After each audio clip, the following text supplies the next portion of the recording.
মোহাম্মদপুর কাটাসুর খালের অবৈধ স্থাপনা উচ্ছেদ করছে ডিএনসিসি। এই মুহূর্তে সেখানে আছেন সহকর্মী আয়েশা সিদ্দিক সামিয়া। সরাসরি যাচ্ছি সেখানে। খালের ঠিক পাশেই আসলে সিটি কর্পোরেশনের জায়গা উচ্ছেদ করা হচ্ছে আজকে। এখানে আমরা দেখছি যে পেছনের যে দুটি বাড়িকে দেখা যাচ্ছে, এই দুটি বাড়ি আসলে এই অবৈধ জায়গার মধ্যে পড়ে, যার বিধায় কিন্তু আসলে খালের জায়গায় পড়াতে এই দুটি বাড়িতেই কিন্তু আসলে ভেঙে ফেলা হচ্ছে। আমরা দেখছি যে এই দুটি বাড়িকে ভাঙা হচ্ছে। আজকে কিছুক্ষণ আগে থেকে আসলে ভাঙার কার্যক্রম শুরু করেছে সিটি কর্পোরেশন, এবং আমরা দেখেছি সকালবেলা তারা আমাদেরকে বলছিল যে খালের যেটুকু অংশ আসলে এই অবৈধ জায়গার মধ্যে পড়েছে তা কিন্তু উচ্ছেদ করছেন। আমরা দেখছি যে এখানে বাড়ির মালিকরা আসলে যারা আছেন তারা বলছেন যে কোনো ধরনের পূর্ব নোটিশ ছাড়াই কিন্তু আসলে আজকের এই উচ্ছেদ অভিযান পরিচালনা করছে সিটি কর্পোরেশন, এবং এই বাড়িটি আসলে এক ধরনের চক্রের মধ্যে পড়ে তারা আসলে এই বাড়ি থেকে উচ্ছেদ করা হচ্ছে বলে আসলে স্থানীয় যেই মালিক রয়েছে বাড়ির তারা কিন্তু আমাদেরকে বলেছেন। আমরা দেখছি আসলে বাড়িটিকে কিন্তু এক্সকাভেটর দিয়ে আসলে ভেঙে গুড়িয়ে দেওয়া হচ্ছে, এবং পাশে যে আরও একটি বাড়ি রয়েছে সেটাও কিন্তু আসলে কিছুক্ষণের মধ্যে ভাঙা হবে। এই পুরো খালের পাশের যে এলাকাটা আমরা দেখছি একটি মসজিদও এর আওতায় আছে, এবং মসজিদও কিন্তু আসলে এই দুটি বাড়ি ভেঙে সেই মসজিদও আসলে ভাঙা হতে পারে বলে আমরা দেখছি। তবে স্থানীয় যে মালিক পক্ষ আছে তারা কিন্তু আমাদেরকে বলেছে যে তারা আসলে আদালতে এ নিয়ে মানে হাইকোর্টে এ নিয়ে আসলে তারা একটা আবেদন করেছেন, তবে আবেদনের প্রেক্ষিতে আসলে ভাঙা বন্ধ হবে এটি তারা আশা করছিলেন, কিন্তু পরতপক্ষে কিন্তু সেটি হয়নি। আমরা দেখছি যে সিটি কর্পোরেশনের কথা অনুযায়ী কিন্তু আজকে যে উচ্ছেদ অভিযান হওয়ার কথা ছিল সেটি কিন্তু চলছে।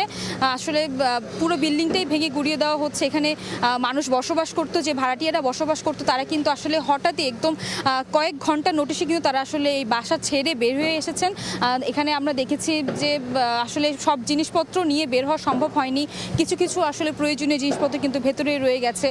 একদম অল্প সময়ের মধ্যেই আসলে স্থানীয় যারা ছিল তাদের কথা যে এই জায়গাটি অনেক পুরনো সময় ধরেই কিন্তু আসলে তাদের মালিকানাধীন ছিল, হঠাৎ করে আসলে কেন এই ধরনের অভিযান হচ্ছে সেই নিয়ে তারা উদ্বিগ্ন। তবে সিটি কর্পোরেশন আমাদেরকে যে নিশ্চিত করেছেন এই মোহাম্মদপুরের এই এলাকাটিতে কিন্তু আসলে খালকে অবৈধভাবে দখল করে তার উপরে এই বাড়ি নির্মাণ করে মালিক পক্ষ, এবং এই বাড়ি নির্মাণের পরেই কিন্তু আসলে আমরা দেখেছি যে খুব দ্রুততার সাথেই আসলে এই বিল্ডিং দুটো করা হয়েছে, এবং এই বিল্ডিং দুটো কিন্তু মাত্র 2টি তালা করা হয়েছে যাতে স্থানটি আসলে দখলে রাখা যায়, এমনটি কিন্তু আসলে সিটি কর্পোরেশন থেকে আমাদেরকে বলা হয়েছিল।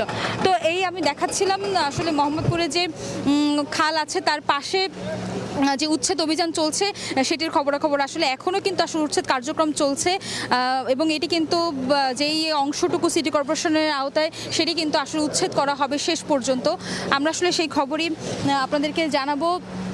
তো জানাচ্ছিলাম আসলে যে এই যে খালের পাশে যে অবৈধ অংশটা রয়েছে স্থানীয়রা যেটি দখল করেছিল দীর্ঘ বছর ধরে, সেটি কিন্তু আমরা দেখছি। একটু জানিয়ে রাখি, কিছুক্ষণ আগে কিন্তু এই দখলদারিত্ব নিয়ে কিন্তু স্থানীয় যারা রয়েছেন দুটি পক্ষের মধ্যে কিন্তু বাকবিতণ্ডা হয়, মারামারিও পর্যন্ত হয় আমরা দেখেছি সেটি।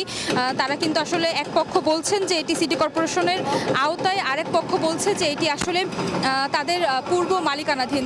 তো এই ছিল আসলে সিটি কর্পোরেশন যে অভিযান চালাচ্ছে উচ্ছেদ অভিযান, সেটি সর্বশেষ। এই অভিযান কিন্তু চলমান রইবে, আরও সামনে আমরা দেখব। তবে আজ ছিল এই মোহাম্মদপুরের এলাকার উচ্ছেদ অভিযানের সর্বশেষ আমার কাছে। মোহাম্মদপুর এলাকা থেকে সিটি কর্পোরেশনের উচ্ছেদ অভিযানের সবশেষ জানাচ্ছিলেন আয়েশা সিদ্দিক সামিয়া।